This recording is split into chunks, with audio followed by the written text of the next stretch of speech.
SJ is going to be the next to die. That is the most likely, reasonable conclusion that everybody in his life is coming to. He's gonna be next. He's gonna be the next one to die. Especially right now because he's just wandering around this empty, strong, disinfectant, chemical-scented hallways of the morgue. Everybody that knows SJ is growing concerned. They're getting nervous. Somebody needs to stay with him. Hurry, I'm worried he's gonna die too. I'm anxious. This is a direct quote from one of his family members. Wherever SJ goes, there is an anxious family member sitting next to him. If he's in the hallway outside the room, there is a family member sitting right next to him, also exhausted, leaned back against the chair and staring into the abyss of the bright office backroom lighting morgue hallway. And it's very understandable that SJ is distraught. SJ's wife is laying on a steel table in the room right behind him, right next to all of his family members, and they're about to cut her open to see how she was killed inside of their house, inside of their newlywed home after they had been married for only 3 months. She is killed in the middle of the night, and because SJ is drunk and passed out on the couch, he has no clue what happened to his wife inside the master bedroom, the primary bedroom. It could have been an intruder. It could have been a medical anomaly. I mean, that's highly unlikely, but we don't know. SJ is sitting next to his wife's sister. So this is his sister-in-law. I mean, she's also grieving. She would more so be in a state of shock staring at the hallway in front of them. She's probably in more pain about losing her sister than SJ is about losing his wife. They've only been together for like 1.5 years, but still, the whole family is worried for SJ. He probably feels all this guilt of not having been in the room with her, but outside on the couch, leaving for work in the morning, thinking she's asleep in the bedroom when in reality, she was dead in the bedroom. He's probably hit the hardest, at least right now. I mean, it's his wife after all. And then SJ turns to his sister-in-law. So this is the deceased sister, you know? Yeah. The wife's sister, and she just distinctly remembers how odd this was. He turns to her in the hallway in the morgue when they're performing this autopsy, and he states, you know, I'm someone with really strong sexual desires. What? She's tilting her head. She's looking at him like this is unsolicited, unprompted information that she doesn't even know if she heard this correctly. What do you mean? I'm a person with strong desires, you know? But your sister would never let me touch her. She's sitting there trying to understand what he's telling her. Her sister is dead, most likely murdered, and being autopsied in the room right there. And her sister's husband is telling her that he has a lot of needs. What the hell is going on right now?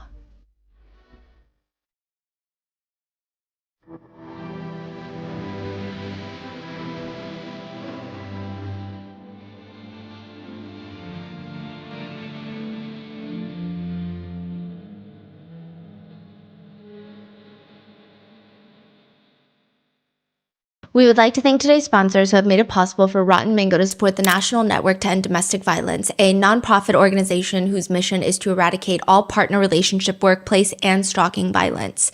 This episode's partnerships have also made it possible to support Rotten Mango's growing team. We'd also like to thank you guys for your continued support. As always, full show notes are available at RottenMangoPodcast.com.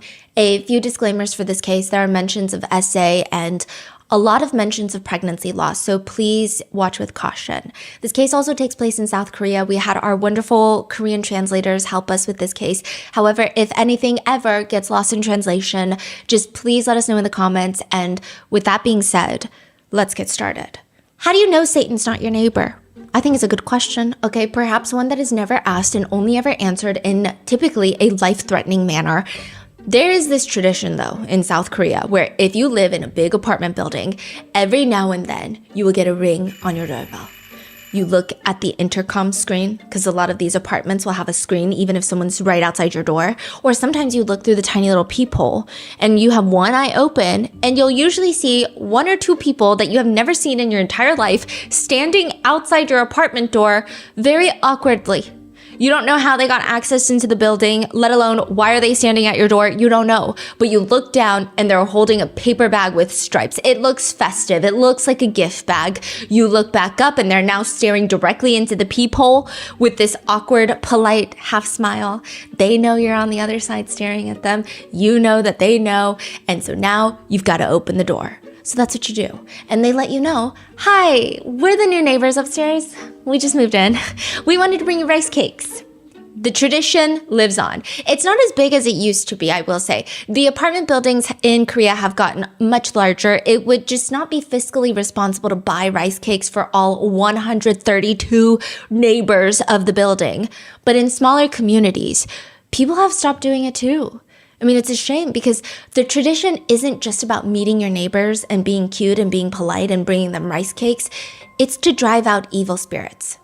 That's the symbolism behind the rice cakes. If Satan were to live next door to you, you drive them out the building like a mass exorcism via a red bean rice cake. That's the meaning. Satan notoriously doesn't like rice cakes. Who would have known? I mean, obviously, it's an exaggeration of a tradition, but you get what I mean. There is a meaning behind it. And so that's why December 2024, Haeyoung and her husband SJ, they are distributing rice cakes to everyone in their building. They just got married. Neighbors in the building are actually kind of stunned because usually it's high schoolers who will come distribute the rice cakes because their parents are forcing them to do it, or it's elderly couples. But you never get two young couples who willingly, on their own accord, decide that they're going to pass out rice cakes. It's a tradition that's dying in the younger generations, so it's actually very cute. Haeyoung and her new husband are doing this, and if you ask anybody about Haeyoung, if you ask anybody about SJ, they're gonna say, if anyone's gonna pass out rice cakes to their neighbors, it's gonna be them. Haeyoung and SJ got married December 2024. One of Haeyoung's friends had stood up during their wedding to make this toast, and this is verbatim. Finally, a man worthy, a man with a big heart to embrace our Haeyoung. Seeing the way you look at Haeyoung, the way you talk to her, your tone of voice, the way you take care of her so attentively, I think as friends we realized maybe it's okay to let Haeyoung get married now. I hope you guys live happily. Maybe it has to do with the fact that they're 34 when they get married. It just feels like they were waiting for the right person. And because they're more established, they know what they want in life, they find the partner that fits perfectly. Haeyoung's older sister, Mimi, this is a pseudonym, she's very happy because she says, I mean, it was the wedding that Haeyoung always wanted. It was her dream day. It's her dream wedding venue. It's her dream wedding dress. She was just so happy. I was just so happy. And her husband, SJ, is calling our parents mom and dad. And it's just like one of those wholesome relationships. They kind of stand as an example for maybe why people should wait until their 30s to get married, because it feels like that's the time that you find your partner and everything is just kind of working out. They're both incredibly polite. They're diligent with work. They're very traditional when it comes to following customs. Example, the whole rice cake thing. Haeyoung's friends say, okay, sometimes it's awkward when you're hanging out with couples and then a wife or a husband snaps at the other party and now the whole entire table is uncomfortable and it just feels like, ooh, someone's ego's getting hurt, someone's gonna get into a fight.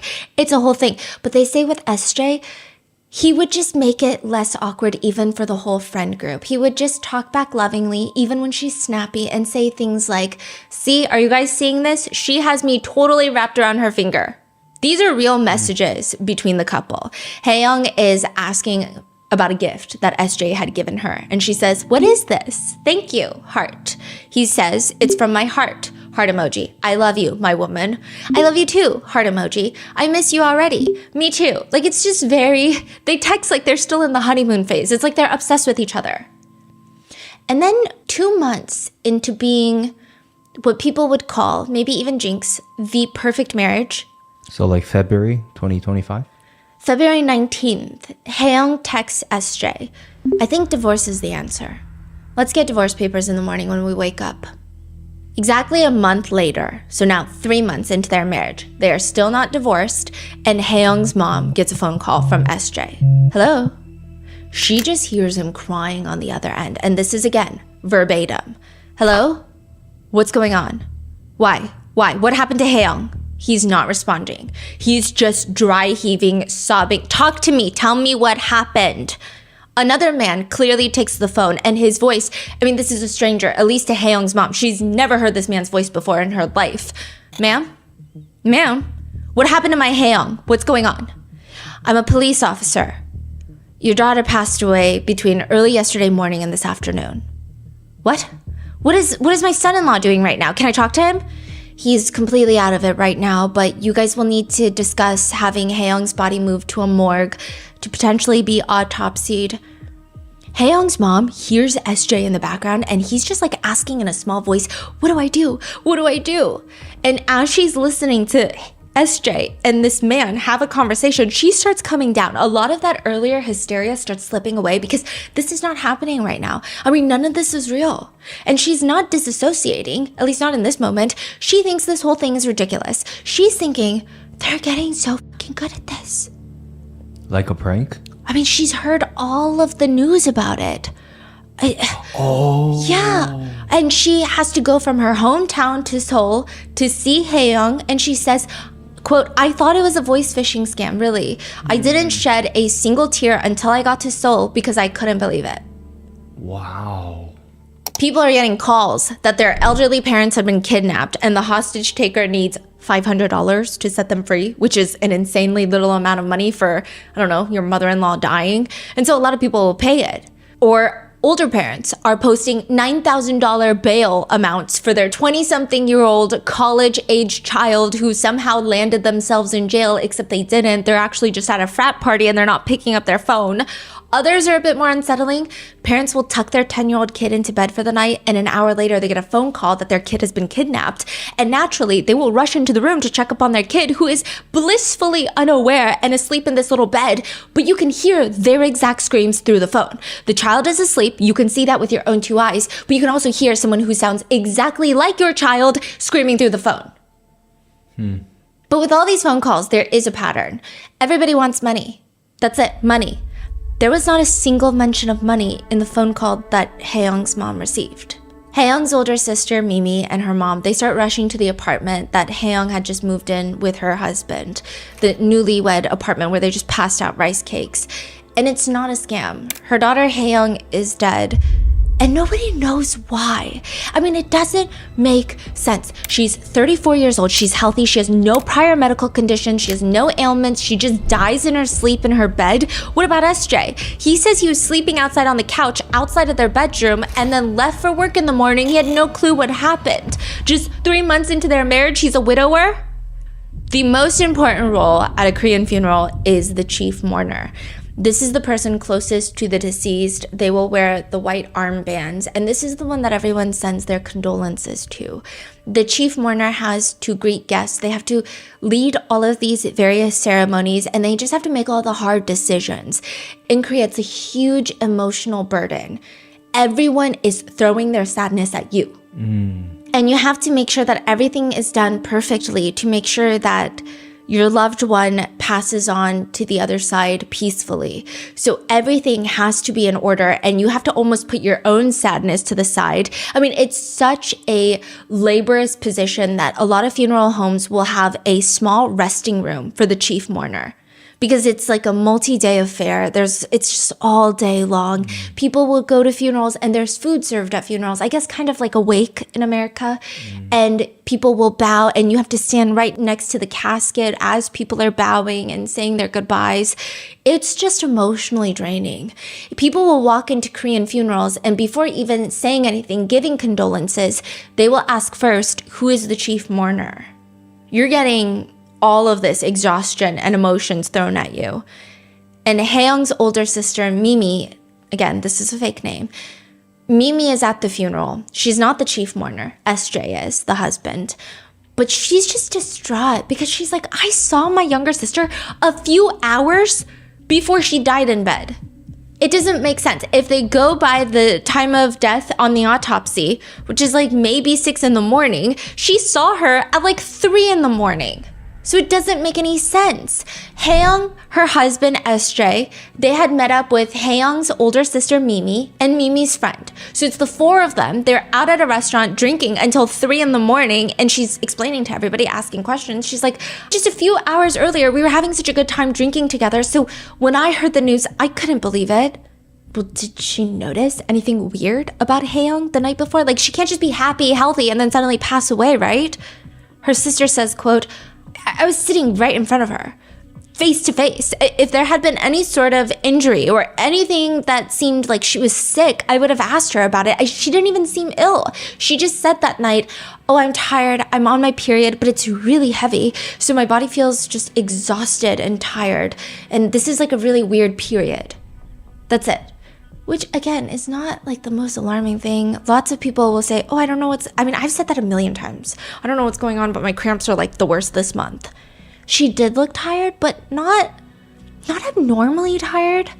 Nothing that would be alarming where Haeyoung's older sister would say, oh, don't, like, go home early. Don't even drink with us. It was just, oh, I'm just a little under the weather. So at this point, there's no cause of death? No. Okay.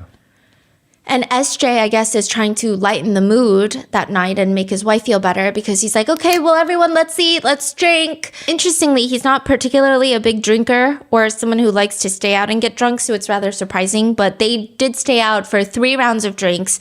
They don't get back home. So Mimi and her friend actually drop off Haeyoung and SJ. Because Mimi's friend was the DD. She's the designated driver. Okay. Haeyoung and her husband, they get home at 3:10 a.m. Haeyoung's sister says, I was too drunk to even remember getting home. My friend was the DD. We dropped off Haeyoung and SJ first. And then around 4 a.m., I know this, because the next day, Haeyoung had sent me a bunch of text messages. So Haeyoung is joking, kind of joking. Okay, it's like very sibling. But she's texting her a picture of Mimi, the older sister, passed out on the street. And with a message, you're so annoying! Exclamation, exclamation. Ugh, get some sleep and just get to work safely tomorrow. Still, you're so annoying. It's likely that people asked Mimi about SJ too, who is obviously the chief mourner at the funeral. But how was he? How is SJ handling all of this? Well, when I went to my sister's apartment, he was just sitting in the living room staring blankly. I kept asking him what happened? And he wasn't in a state to talk. He just kept crying and saying, I don't know. In the midst of the funeral, a group of men walk in and they take SJ, the chief mourner, to the corner, which is kind of odd. Okay, usually you say your condolences just like where the chief mourner is standing, which is typically right next to all the flowers and the casket. But they take him to the side. And someone out of the like 5 guys surrounding the chief mourner, someone out of that group reaches into their pocket and takes out handcuffs and handcuffs SJ in front of his wife's family, his friends, his wife's casket. I mean, the minute it registers, everybody jumps up and they're just staring. They're not really sure what to do because also this is reminiscent of a very famous K-drama, Marry My Husband, where after the wife is deceased, the husband gets arrested at her funeral. Right. Before she's reincarnated. So, I mean, I don't know, but everyone is just, this is the thing that is said in hindsight by a lot of people. So everybody is jumping up, they're staring, they don't really know what to do, but they're panicked. These are detectives. You're being arrested on suspicion of murdering your wife, Haeyoung. The people interviewed at Haeyoung's funeral would say, it felt unreal. It felt disconnected from reality. It almost felt theatrical in a weird way because SJ instantly, as he's being dragged out of the funeral home, he's screaming, it's not me. Mother-in-law, like, 어머니, you have to believe me. It's not me. And then with his hands cuffed behind his back, he does a 90-degree bow to Haeyoung's father. And he's like, I'll be back, it's not me. And then his eyes are wide open. He looks hysterical. He looks bug-eyed. And then Haeyoung's sister, Mimi, and her friends notice the corner of his lips lift up. Like he can't help but smile. What? There is a website that talks about how to have the perfect marriage, how to satisfy both partners in the union. And it reads, a wife cannot flatly refuse her husband. She may only ask for a rain check, and then she needs to make good on that rain check as quickly as possible. A husband has the right to confront his wife's sexual refusal as a sin, not only against him, but also against God. A husband ought not to feel guilty for having sex with his wife when she is not in the mood if she yields, even grudgingly. A husband needs to use prayerful discernment to discover if her reasons for, quote, not being in the mood are for legitimate physical or mental health reasons, or if the problem is wrong thinking and wrong attitude on the part of his wife. Listen, I'm not a religious person, nor do I think the blog author of this website is a religious person either. However, with an appropriate amount of common sense, I can easily tell you that if you have to ask God why your wife doesn't want to sleep with you, the problem is within. But because this man knows how to write words and string together somewhat grammatically correct sentences, he wants the world to see and applaud his very mediocre grasp of the English language. He continues, if her reasons are legitimate, then she needs to seek medical or psychological help as soon as possible. Most people think of sexual immorality as only someone having sex outside of marriage. But remember that when something is immoral, that means it is a sin. And we know that sexual denial in marriage is a sin. Therefore, it is accurate to call willful sexual denial in marriage an act of sexual immorality. Intelligence is not a requirement to have access to a working keyboard, to clickety-clack. And unfortunately, stupidity is something that some people, like this author, can work towards being the best at, truly excel at. After all, it is a man's prerogative, right? He continues, biblically speaking, the husband is the spiritual authority in his home, and he has the biblical obligation to first attempt to discipline his wife, as she is his responsibility. Only when he has exhausted all forms of discipline and she remains defiant and divorce is looming should he approach a counselor to act as a witness to her sin. It goes on to say the forms of discipline a husband should use if the wife does not want to have intimate relations with the husband is not to take a shower, to take a self-help class, not to get your own ducks in order because something's probably wrong with you. They say, stop taking her on dates or trips. Another step includes, those dinners that you cook or the vacuuming you do? Just like basic chores of someone who lives in a place of shelter and they should be doing. Those things that really she should be doing, but you have simply been trying to be nice and doing for her? Stop doing them. Stop giving her those nice back and shoulder massages she loves so much. And then it says, if she is financially dependent on you, remove all funding for her aside from food and shelter. And if she still doesn't listen, the last few steps are rebuke her before witnesses and bring her before the church.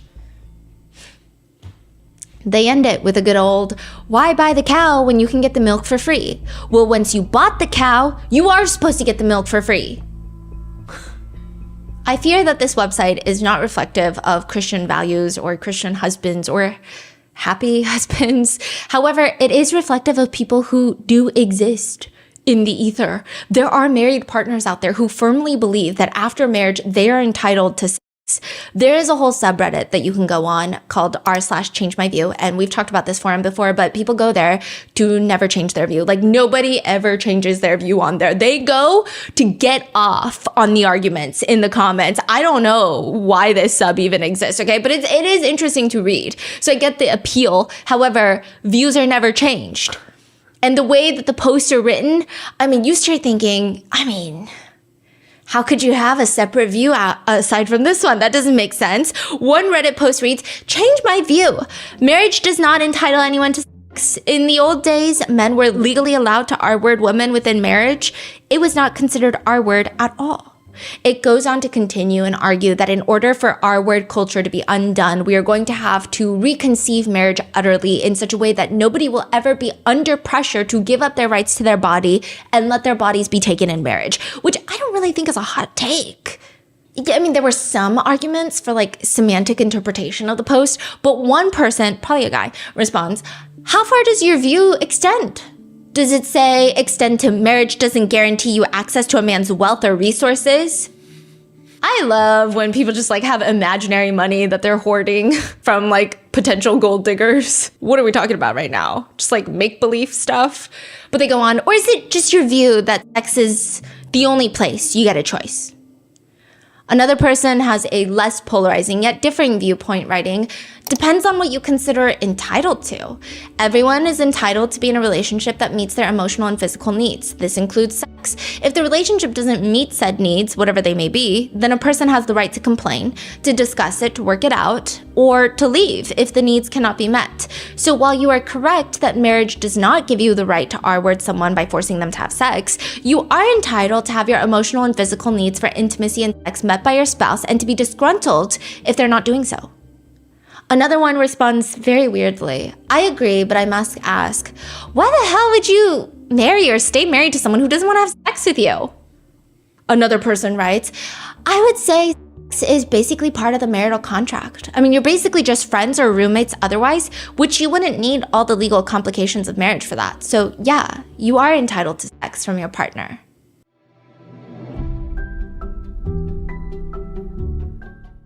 With the holiday season behind you, your wallet is probably feeling the strain of all of those festive expenses. Even though you treasure every single memory, it does add up so quickly. And fortunately, Mint Mobile can ease the burden by helping you reduce your phone bill costs this January, offering half-priced, unlimited, premium wireless service. All plans come with high-speed data and unlimited talk and text delivered on the nation's largest 5G network. I left my old provider a long time ago, and the transfer to Mint it was probably the easiest resolution to knock off the list. I was able to keep my old number. I kept all my contacts. My physical phone was the same, all while saving money. This January, quit overspending on wireless with 50% off. Unlimited premium wireless plans start at $15 a month at mintmobile.com/rotten. That's mintmobile.com/rotten. Limited time offer, upfront payment of $45 for 3 months, $90 for 6 months, or $180 for 12-month plan required. $15 per month equivalent. Taxes and fees extra. Initial plan term only. Over 50 gigabytes may slow when network is busy. Capable device required. Availability, speed, and coverage varies. See mintmobile.com.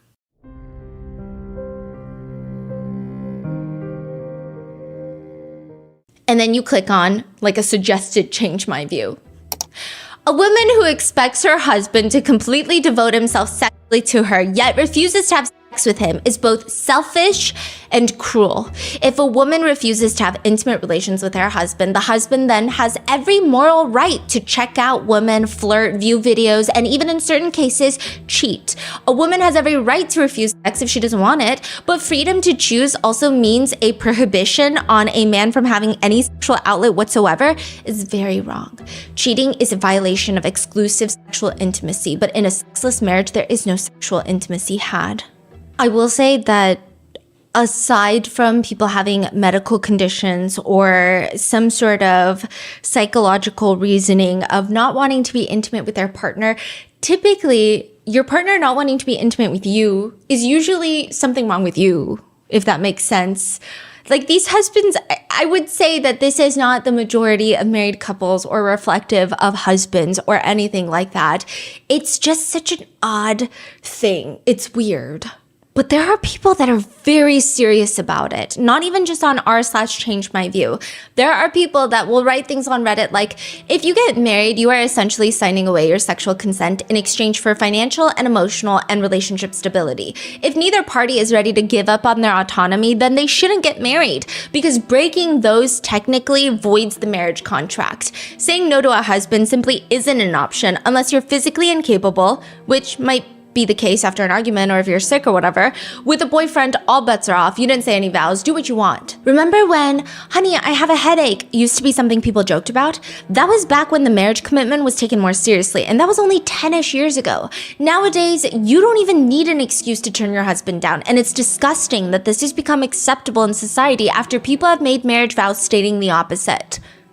The more alarming part is there are a lot of women who agree with this viewpoint, and there's a Reddit thread where one woman writes, I told my friends I never say no to intimate relations except for serious illness or injury, which my husband wouldn't ask for intimate relations if that were actually painful or dangerous. But there are times when I'm tired and technically not in the mood, sure, but I would never say no. My friends felt like that was horrible and degrading. I think a lot of couples are in the never say no camp, not because they're not allowed to say no, but just because like people have good times with their partners and usually your partner will know when to initiate. And by that point, everybody's in the mood, everyone's excited. So you don't really end up saying no. But the reasoning that she gives for never saying no, this is her life. It's her dream, but it's interesting. She writes, The way I see it is before marrying my husband, he could have sex with so many women. He made the choice to marry me and just be with me. As a good wife, I want him to feel I'm available to him whenever he wants and needs. Even if I'm tired, I put in effort. If he's in the sauna and the other men are complaining about their sexless marriages, I want him to be able to say, oh, my wife never says no. A fake, imaginary, steamy, hot, sweaty sauna session between a bunch of dudes is like the strangest thing to revolve your life around as a wife, but like here we are. Unfortunately, this seems to be a much bigger sentiment than I thought. SJ falls directly into this group. His friends say, SJ had some unique outlooks on marriage, relationships. He would say to us all the time, if I can't have sex with my wife, where am I supposed to get it? Should I go pay for it? But like, he was drunk, or he would say things like, look, if I want to, she needs to do it. That's what marriage is. But again, he was drunk, so maybe he didn't mean it. 4 months before getting married, Haeyoung and SJ are on their way back from a big group friend vacation in Vietnam. This is August of 2024. They land touchdown at Incheon Airport in South Korea. Haeyoung feels odd. She goes to the restroom, and within minutes, there are ambulances outside of the airport. She is being rushed out. There is blood everywhere. It is so much blood to make any sense, because it doesn't make sense, because she's miscarrying. 6 months into dating Haeyoung, SJ and Haeyoung had gotten pregnant. They actually found out a few days before going to Vietnam. This is like a trip that they had planned for weeks with their friends. But Haeyoung, who has always wanted to start a family, she's so happy about being pregnant. She even immediately asked, so in Korea, you get like the pregnant woman badge and you can use it at subway stations or like on the train or in public transport, because a lot of women don't show immediately, or during winter, you don't see it. And it's in Korea, it's a big deal. You do not sit in the pregnant woman section if you're not pregnant. So that's why they hand out these badges. Wow. She even got that. She got all these pamphlets about her pregnancy, and she keeps asking her doctor, like, are you sure I'm safe to travel?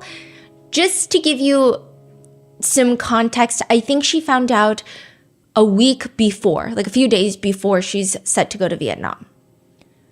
The doctor is like, you're gonna be fine. I mean, everybody is different. However, you're gonna be fine. You're cleared for travel. This should not be alarming. You're very early into your pregnancy. You're gonna be okay. It's not even that long of a flight.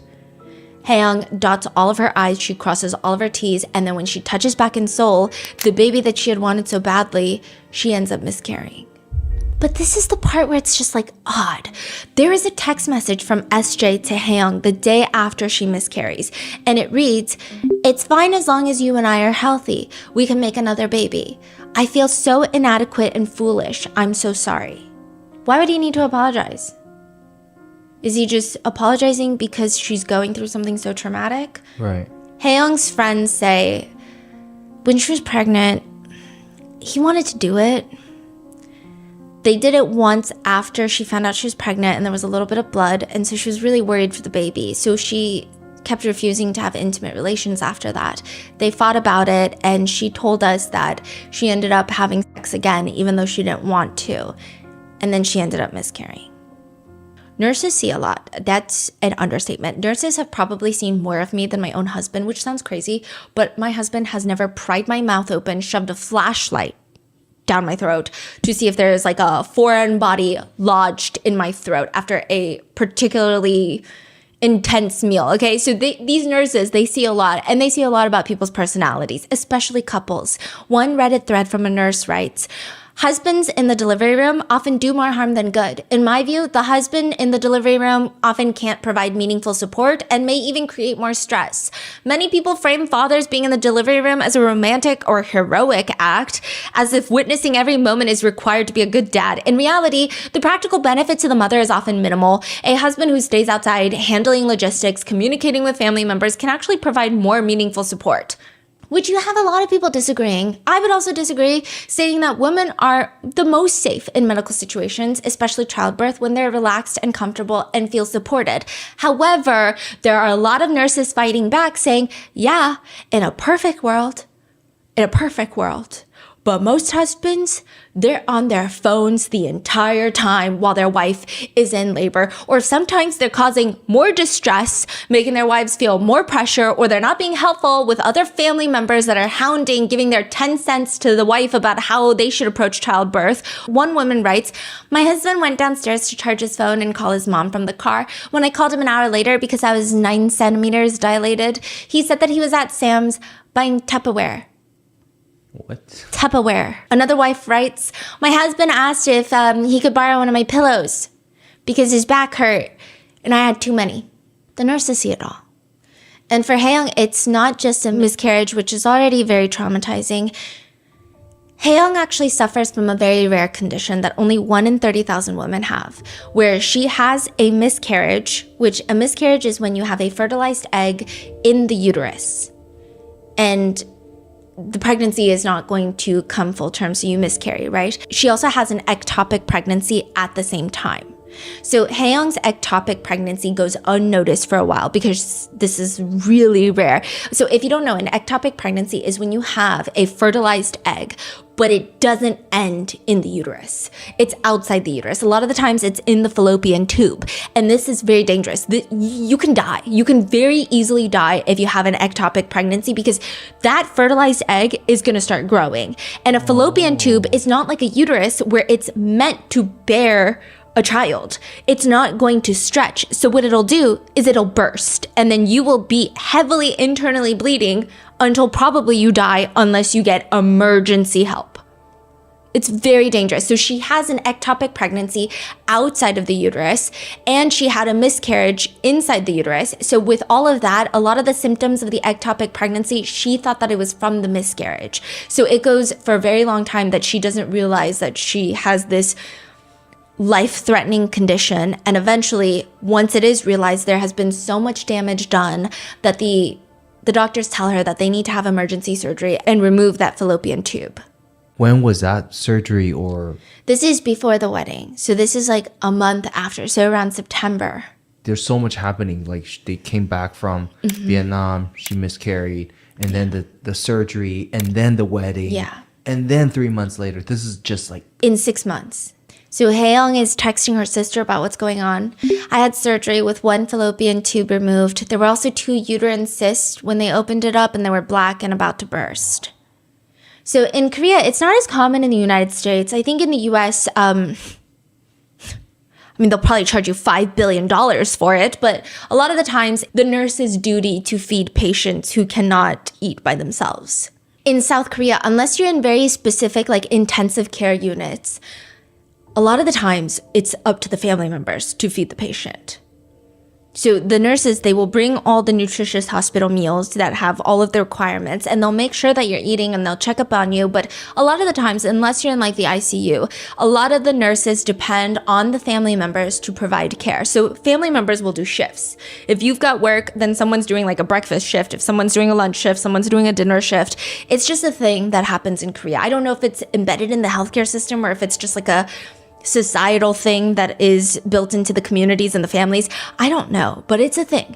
So every time Hae-young is recovering from the surgery, she's laying there. Every time the nurses bring food, Hae-young doesn't want to eat. She has no appetite. She doesn't want to do this. She's exhausted. And it's up to the family member to airplane that spoon, to beg, to plead, to negotiate that your loved one eat the hospital food.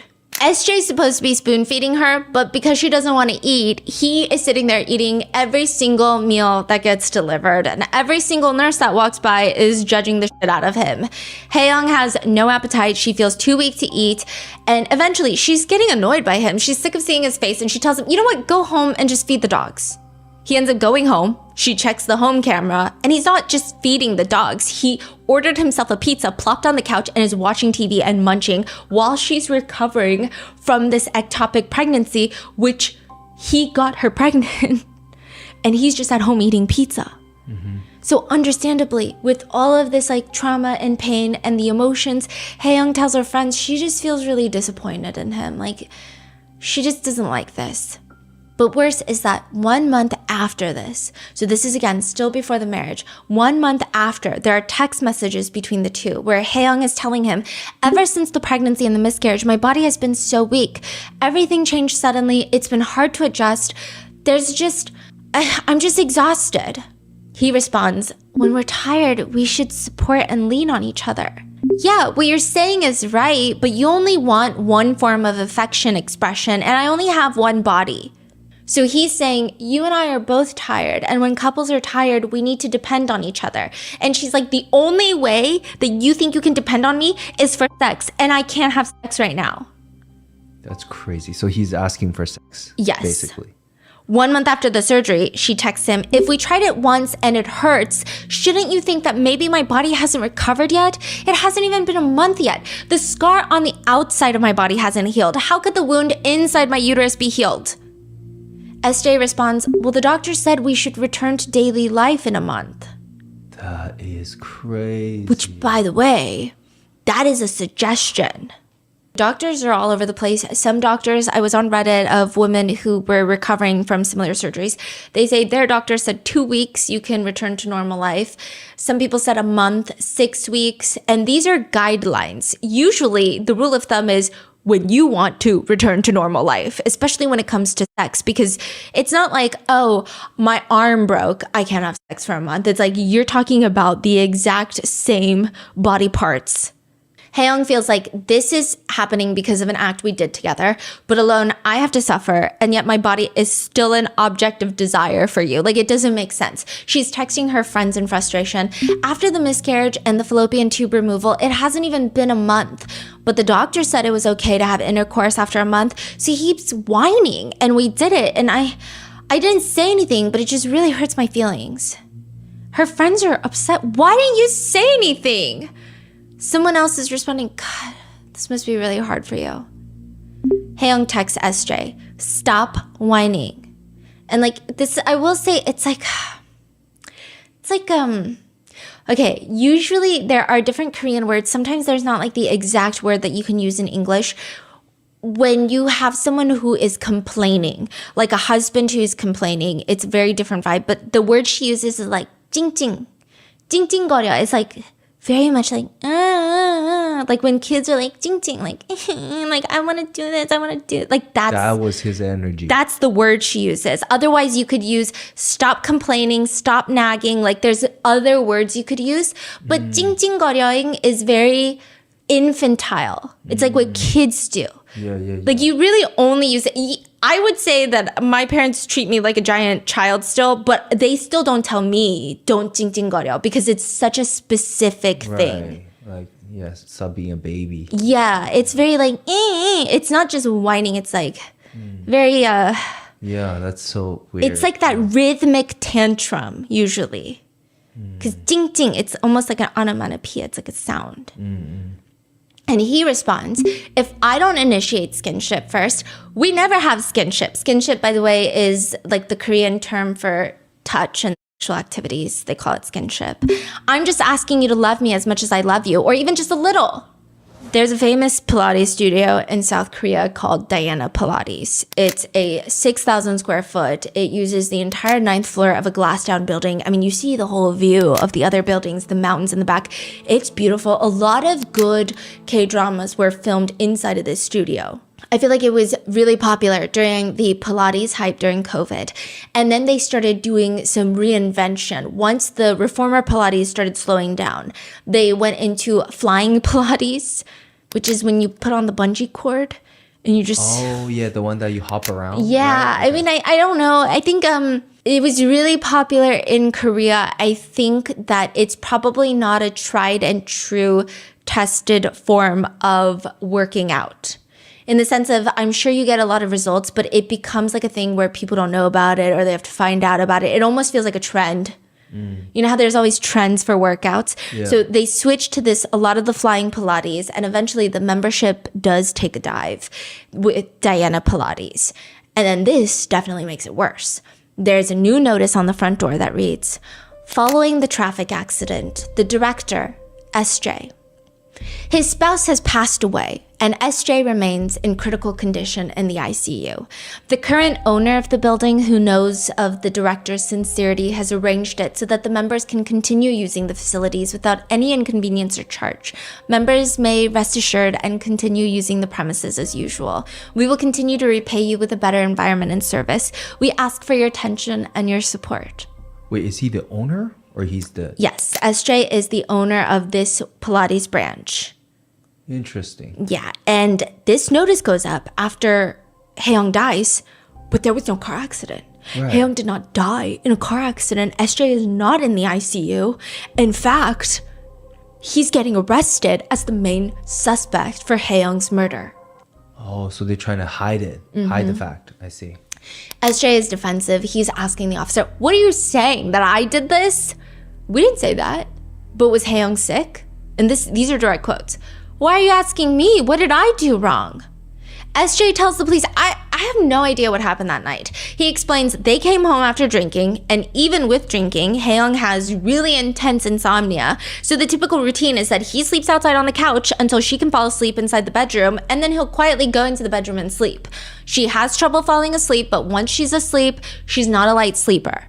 He goes into the room a few hours later, and he knows for certain she's knocked out. He's like, which by the way, I'm not like awake for all of this. I fell asleep with the TV on outside in the sofa. I woke up early in the morning to go use the restroom, and that's when I was like, oh, she's definitely asleep. Let me go sleep in the bedroom. I moved back into the bedroom. I lay down next to Hae-young, and then I wake back up to go to work, and she's still asleep, so I'm letting her sleep in. He explains that when he gets to work, however, normally Hae-young will wake up a little bit after that, even if she had been drinking the night before, but she doesn't text. He calls her 4 times around 2 p.m. She doesn't pick up. How are you still asleep till 2 p.m.? He's like, this is weird. He runs home. She's dead on the bed. He calls emergency services, and that's all he knows. He doesn't know anything else. I mean, to some degree, this is all very trackable. There is CCTV footage of him leaving the apartment to go to work at around 10 in the morning. His body language looks nonchalant. 10 a.m. in the morning, he goes to work? Yeah. But she was... she has passed since 6. Yeah. Right? Okay.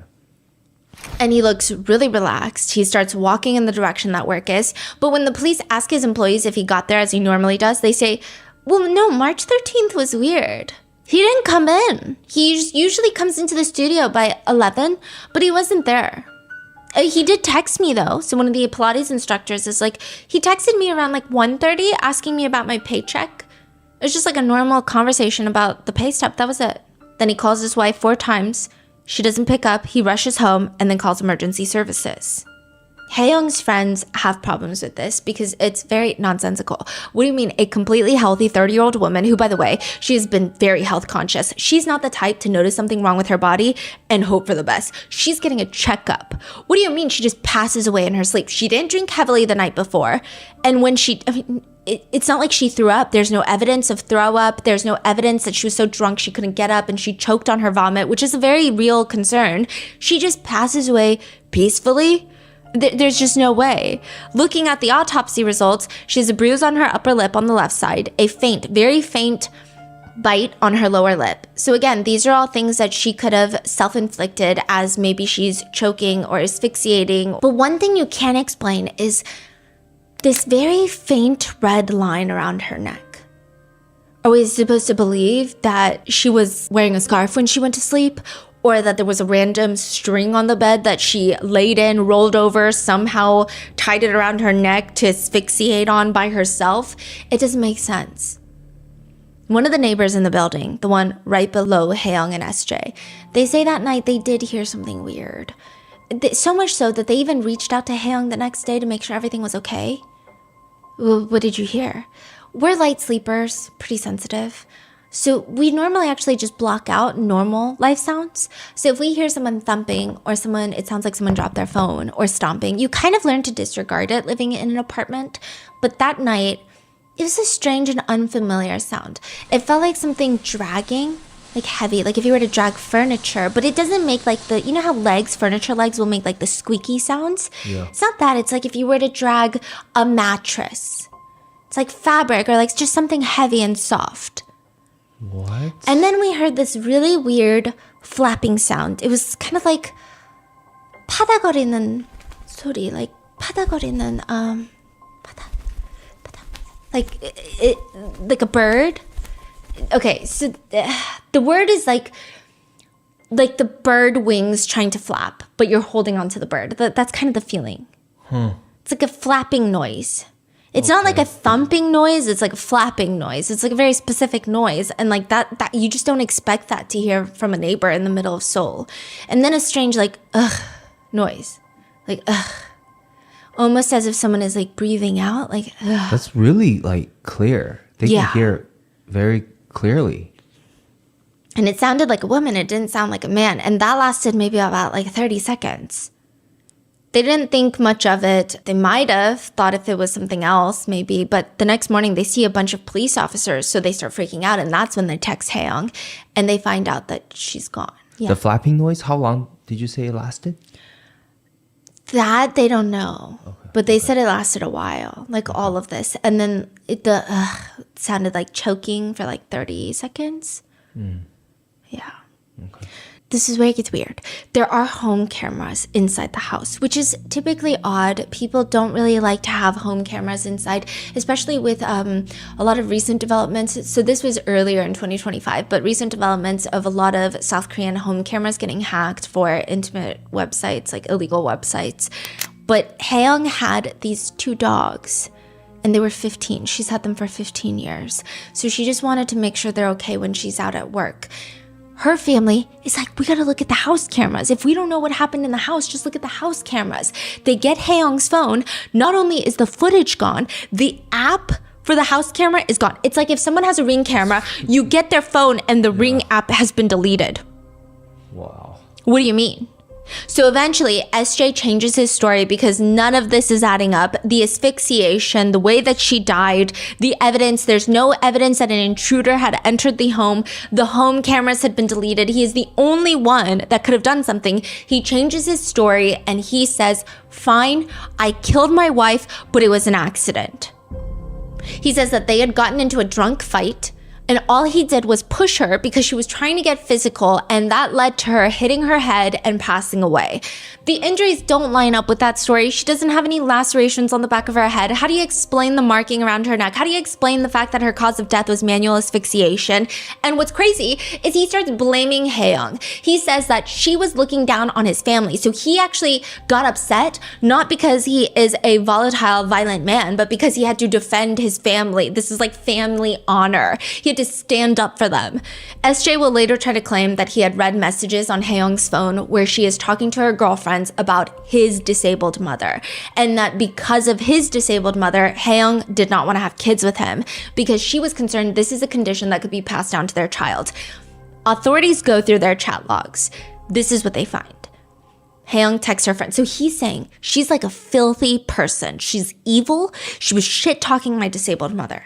She texts her friends. My mother-in-law can hardly speak or walk. When I go there, I just end up sitting with her for a while before coming back. But SJ says he's happy that I talk to her and I make her smile. Then later in the group chat, Haeyoung texts her friends, why did I marry this piece of shit? So it's like no one really responds. And then she texts this. Yeah. He's trying to argue it's because of his disabled mother. She's texting that. But just listen to the rest of the messages. Why? What happened? I'm not getting pregnant by this motherfucker. I'm not going to have his baby. Huh? Actually, I would rather get pregnant and not have to have sex with him for a whole year. He actually argued with me, saying, you promised twice a week. Why aren't you keeping your word? Wait, but it's not like you guys aren't doing it. Exactly. That's what I'm saying. It's not like I refused for a whole month or anything. We did it. And then the next day, the shithead just keeps starting again. He's just completely obsessed with sex. I feel like he's lost his mind. Why did you even marry him then? Another friend chimes in. I mean, you must have married him because there was something good about him, right? I thought he would be a good husband. I didn't know he was sex obsessed. Clearly, she still wants to have children with him, though, because later she writes, the doctor said it would be better to remove my other fallopian tube too, but they told me that they could go ahead in the surgery and get rid of both, but I told them I would discuss it with my husband first and then get discharged. Either way, I think I'm going to try IVF. But as the police go further down into their text logs, they find more messages from Haeyoung to SJ because, I mean, none of these motives make any sense. It's clear that he did not accidentally kill her in a drunken fight, which, not that that would absolve anything, but it just doesn't make any sense. Haeyoung's messages to SJ read, "But we always end up fighting because of physical contact." He responds, "I want to be close to you because I love you. If two people love each other and feel good together, isn't it natural to have sex? I don't want to right now. If this keeps happening, we really can't keep seeing each other. Okay, I won't push you anymore." Then right before they get married, SJ texts Haeyoung, "Why do it if I'm the only one who enjoys it? It should be something that we both want. Fine, from now on, we're not going to fight about sex anymore." Haeyoung is upset by this. She's like, "We already had this conversation before about the same exact thing." Then another from SJ to Haeyoung, "Don't say that you want to break up. There's nothing wrong between us." Haeyoung is agitated. "You know, this is the first time I've ever told you that I want to break up, right? It's because I don't respond to your physical affection the way you want, and I can't match the level of affection that you expect. Let's just stop here. Honestly, it would be better for you to meet someone who fits your needs because I can't do it anymore." The police investigate and they find that in the toxicology reports, there were sleeping drugs in Haeyoung's system when she died. She would never take these drugs, these sleeping medications, after drinking. She was really big on that. She thought that any sort of medication mixed with alcohol was like a surefire way to die. She would tell her sister, like, if you drink and take anything, like any sort of medication, you will die. The prosecutors believe that SJ approached Haeyoung in the morning, asked for intimate relations. She is having a very heavy period. So it's kind of complicated in the sense of she was not actively miscarrying when she passes away, but it seems like there are lots of complications that were occurring after the miscarriage, after the ectopic pregnancy, after the surgery. And this period, it wasn't just like I'm just having a rough menstrual cycle this month. It seems like this is the after effects of everything that's happened. She's having really heavy bleeding. She's feeling unwell. He approaches her in the morning, asks for intimate relations. She denies it. And then he decides that he is going to impulsively kill her. That's how he describes it. But that impulsion lasts 12 hours later. So that's in the morning. She denies having intimate relations. Oh, that's after the night out. No. Oh, wait. So earlier, before the night out, he asks for intimate relations. Yeah. She says no. Yeah. So then they go out, they have a good time, and then he's very upset. He ends up killing her that night. She come back, fell asleep. Oh, that night. Yeah. This is premeditated. Yeah. So is that what they... That's what the police come to, and there is a whole, like a behavioral psychologist that works for the police. They stated, "I don't think this is a matter of sexual desire." So a lot of people are saying, okay, is this like a sex addict that is mixed with someone who has murderous tendencies? Not that we're finding excuses, but we're just trying to understand the concept of this, because how does a husband murder his wife because she doesn't want to have intimate relations? Usually you hear of husbands who are having affairs. You hear of husbands for A, B, C, and D, E reasons. This feels a little out of the norm. The behavioral psychologist says, "I don't think this was a matter of sexual desire. If it's just really high sexual desire, he could have been sexually obsessed with other women as well. But that doesn't seem to be the case. This seems to be about control." Always. Yeah, they found other messages where he would text Haeyoung like, "Don't ever think about cheating on me because I will track you down and I will kill you." Now, I know a lot of people love to victim blame and they're going to be like, "Oh, well, she should have left and not gotten married if he threatened to kill her."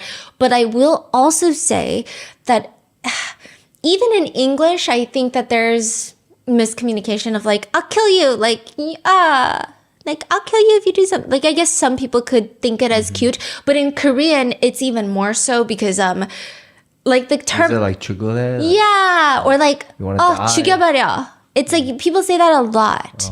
Like if someone is late for something, it's very common for family members to be like, 죽여버려.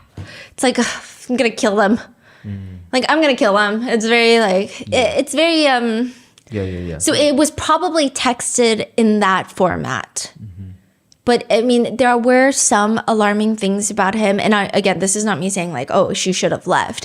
He's the problem, clearly. But there is one time where Hae-young's friends said they were in the car driving, and this is in Seoul. They get into a fight. He just stops the car in the middle of the road. There's cars honking behind him. And if you've ever driven in Seoul, if you've taken a taxi in Seoul, I mean, it's like New York City. People don't play. Yeah. They're honking and he will not stop. He just stopped and will not stop fighting. The psychiatrist comments, from the perspective of someone like the perpetrator, the victim leaving and becoming another man's wife was unimaginable. So it seems like she had brought up divorce in February. They don't end up getting the divorce, but things are progressing worse and worse. She rejects his advances. He decides, okay, she's definitely going to leave me then. And then decides, with the lack of control, the anger, and his bizarre feelings towards having intimate relations with his wife, he kills his wife. Mm-hmm. And they write, in other words, if I can't have her, I will destroy her. The case goes to trial. He's sentenced to 25 years in prison because it's Korea. A lot of people think that there could be more to the case in terms of he was alone with his deceased wife's body for hours. People are suspicious of what he could have done. Yeah. And what are those sounds? Him choking her. And I don't know where the dragging noise is, though, if she was fighting and then she ended up on the ground and they're dragging in a tussle. I don't know if maybe he choked her somewhere else and then dragged her to the bed. But Hae-young's mom still keeps photos from the wedding day in her house, but she has cut out SJ out of all of them. And Hae-young's friends say it's been really hard. And also, this is a thing with SJ, we don't know his name. We don't know what he looks like because of the identity protection rules in South Korea. In fact, we weren't really supposed to know who Hae-young is, what she looks like, or anything about her, but her parents wanted her to be revealed because they said, you will never understand what was taken from us if you don't see like the beauty in our girl, if you don't know who she is. That's so rare. Yeah, and I think a lot of Hae-young's friends see this as a way to prevent. I think it's different. So I think everywhere, but especially in places like East Asia, marriage is seen as like you have to get married. It's the next step of your life. And so a lot of people are using this case amongst other cases to be like, hey, you really don't have to get married because if you marry the wrong person, you could also be dead. Hae-young's friends say, whenever I'm struggling or I'm frustrated or I'm happy, I want to call Hae-young and I can't call her. And I think about her every single day of my life. And that is the case that recently went viral on Instagram, where it was just like a headline of like, husband in South Korea kills wife because she said no to sex during her period. But it's just there's so much going on aside from that. What are your thoughts in this case? Let me know in the comments. Be safe, and I will see you in the next one.